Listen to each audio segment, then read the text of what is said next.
មនុស្សចាស់ម្នាក់ធ្លាប់និយាយថាកាលនៅក្មេងខ្ញុំគិតថាលុយគឺជាអ្វីៗទាំងអស់ប៉ុន្តែពេលខ្ញុំចាស់ខ្ញុំទើបដឹងថាពេលវេលាមានតម្លៃជាងលុយទៅទៀតមនុស្សជាច្រើនចំណាយសុខភាពដើម្បីរកលុយហើយចុងក្រោយចំណាយលុយដើម្បីទិញសុខភាពមកវិញមនុស្សចាស់ក៏បាននិយាយទៀតថាកុំខំប្រកួតជាមួយអ្នកដទៃចូលប្រកួតជាមួយខ្លួនឯងកាលពីម្សិលមិញព្រោះមនុស្សតែងតែមានអ្នកដែលពូកែជាងអ្នកនិងមានអ្នកដែលមិនទាន់ដល់អ្នកផងដែរកុំខឹងមនុស្សដោយសារពាក្យសម្ដីមួយម៉ាត់មនុស្សខ្លះនិយាយដោយមិនគិតតែបើអ្នកយកវាទៅគិតគ្រប់រឿងអ្នកនឹងខ្លាចជាអ្នកដែលឈឺចាប់ជាងគេពេលខ្លះការនៅស្ងៀមគឺជាចម្លើយដ៏ល្អបំផុតមនុស្សចាស់និយាយថាកុំប្រញាប់សម្រេចចិត្តនៅពេលអ្នកកំពុងខឹងហើយកុំសន្យានៅពេលអ្នកកំពុងរំភើប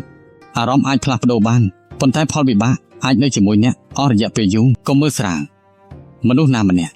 មនុស្សដែលអ្នកមើលរំលងថ្ងៃនេះអាចជាអ្នកដែលជួយអ្នកនៅថ្ងៃស្អែកការគោរពមិនត្រូវចំណាយលុយទេប៉ុន្តែវាអាចនាំមកនូវទំនាក់ទំនងល្អពេញមួយជីវិត